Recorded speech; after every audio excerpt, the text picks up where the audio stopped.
Dealings with the Dead, number 6. To the memory of Signorfido, an Italian of good extraction, who came into England not to bite us, like most of his countrymen, but to gain an honest livelihood.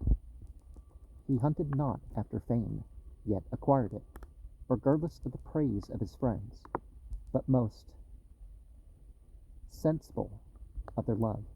Though he lived among the great, he neither learned nor flattered any vice. He was no bigot, though he doubted not the 39 Articles, and if, to follow nature, and to respect the laws of society, be philosophy, he was a perfect philosopher, a faithful friend, an agreeable companion, a loving husband, distinguished by a numerous offspring, all which he lived to see take good courses. In his old age he retired to the house of a clergyman in the country, where he finished his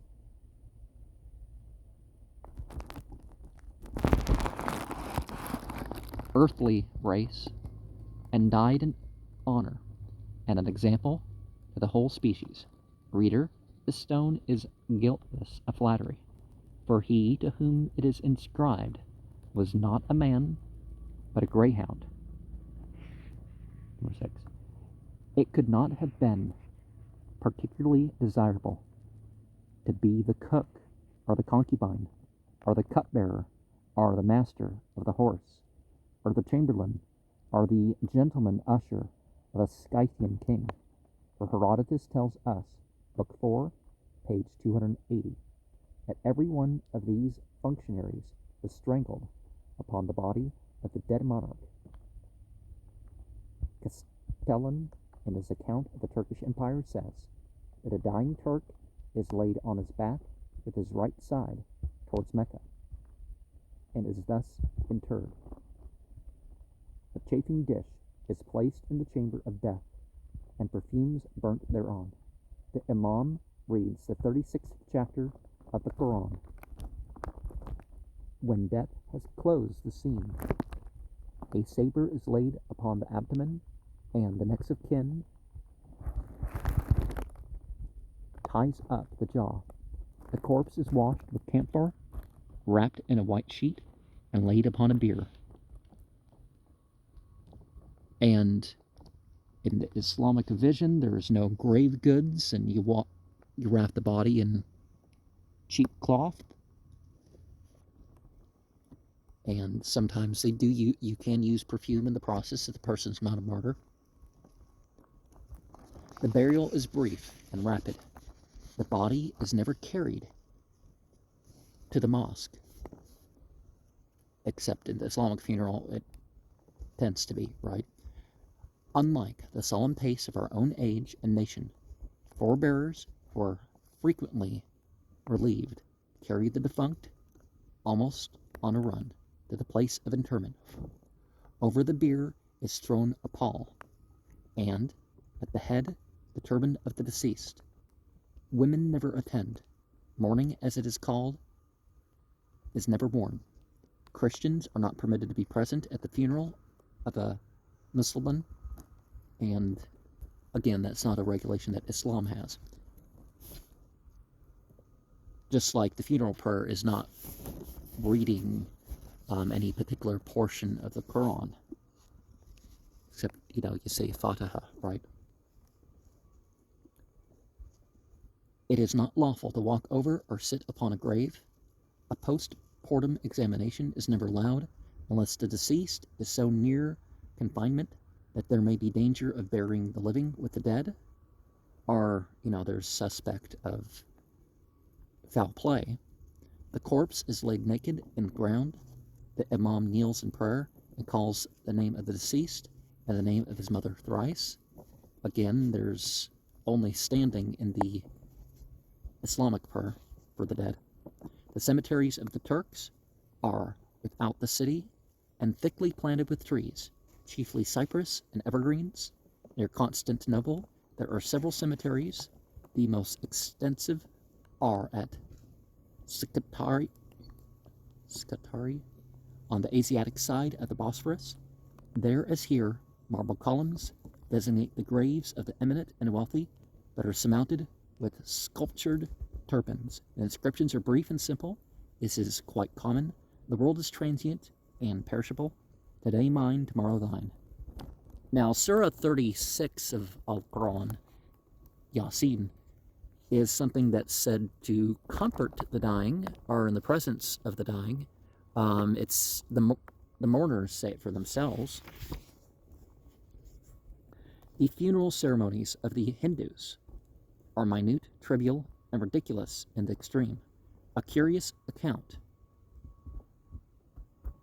may be found in the Asiatic Researches, Volume 7, page 264.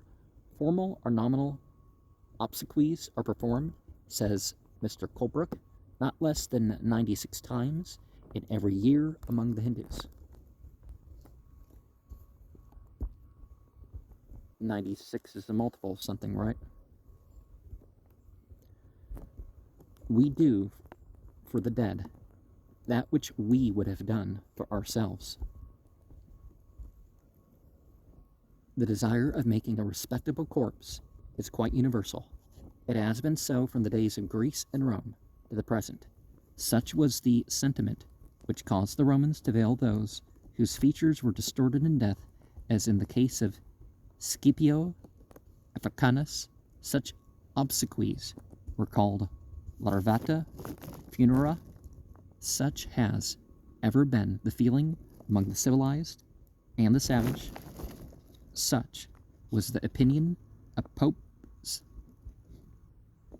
Narcissa, and she exclaimed, "One need not sure be ugly, though one's dead." And piety gave this cheek a little red. The Roman female corpses were painted. So are the corpses of the inhabitants of the Polynesian Islands and of New Zealand.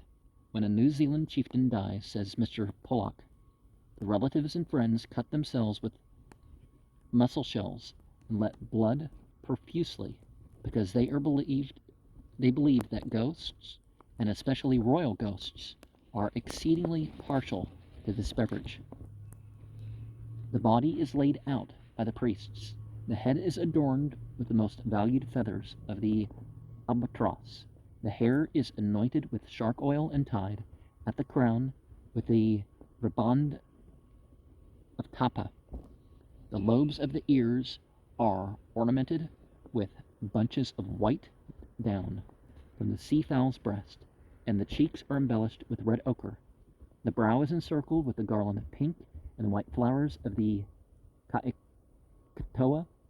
Mats wove of the silken flax are thrown around the body, which is placed upright. Skulls of enemies slain in battle are arranged at its feet. The relics of ancestors dug up for the occasion are placed on platforms at its head. A number of slaves are slaughtered to keep the chieftain company. His wives and concubines hang and drown themselves, that they also may be of the party.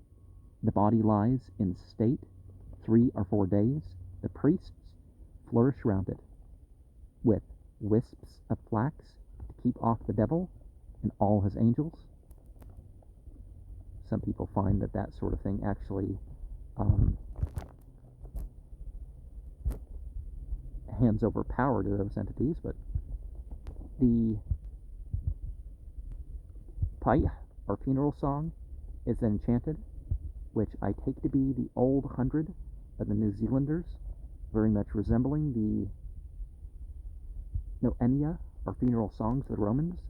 At last the body is buried with the favorite mats, muskets, trinkets, and etc. of the deceased.